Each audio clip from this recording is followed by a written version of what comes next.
চোপড়াতে যে ঘটনা ঘটছে, দেখুন, বারবার এই ধরনের ঘটনা প্রমাণ করছে রাজ্য প্রশাসনের উপরে মানুষের কোনো বিশ্বাস নেই।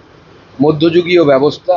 এবং কালকে ওখানকার বিধায়ক যে স্টেটমেন্ট দিয়েছে, সেই স্টেটমেন্ট এই মানসিকতাকে পুষ্টি করছে যে তৃণমূল কংগ্রেসের কিছু সেকশন আছে যারা মনে করে ভারতবর্ষের মধ্যে একটা আলাদা দেশ আছে এবং সেখানে তাদের সেই নিয়ম নীতি চলবে।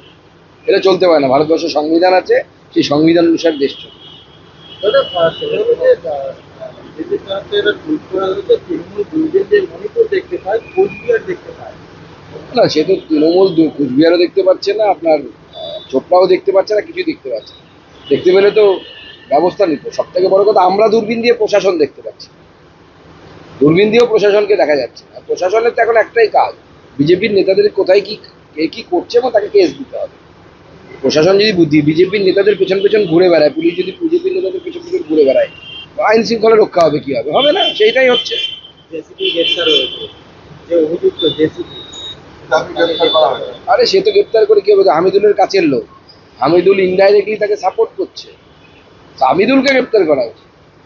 রাজ্যপাল সিপি এবং ডিসি সেন্ট্রালকে বদলে যাচ্ছে বলেছে। দেখুন, রাজ্যপাল তার সাংবিধানিক পদের অধিকার বলে তার সাজেশন নিতে পারে। রাজ্য সরকার মানবে বলে আমার তো মনে হয় না।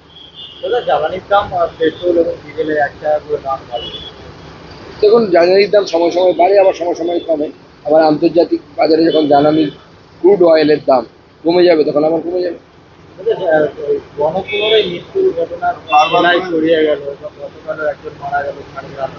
এটা পরিষ্কার বোঝা যাচ্ছে যে হেজিমনি চলছে, মগের মুলুক যাকে বাংলায় বলে। এখন তো মমতা বন্দ্যোপাধ্যায়ের শাসন হচ্ছে মগের মুলুক। দাদা গোটা দেশ জুড়ে চালু হচ্ছে ভারতীয় ন্যায় সংহিতা সহ নতুন কি শেষ করে এত তো চলো চলো, পরে অন্য চলো। দাদা ওই দাদা ये नहीं है कि हिंदी में बोला कि चोपड़ा नहीं কোনটা? चोपड़ा देखिए, चोपड़ा में रायगंज लोकसभा सॉरी तो ये दार्जिलिंग लोकसभा के अंतर्गत चोपड़ा में इस तरीके की घटना घटी है, ये पूरी तरीके से दर्शाता है कि बंगाल में लॉ एंड ऑर्डर नाम की कोई चीज़ ही नहीं है और लॉ एंड ऑर्डर के ऊपर पब्लिक का भरोसा उठ गया है।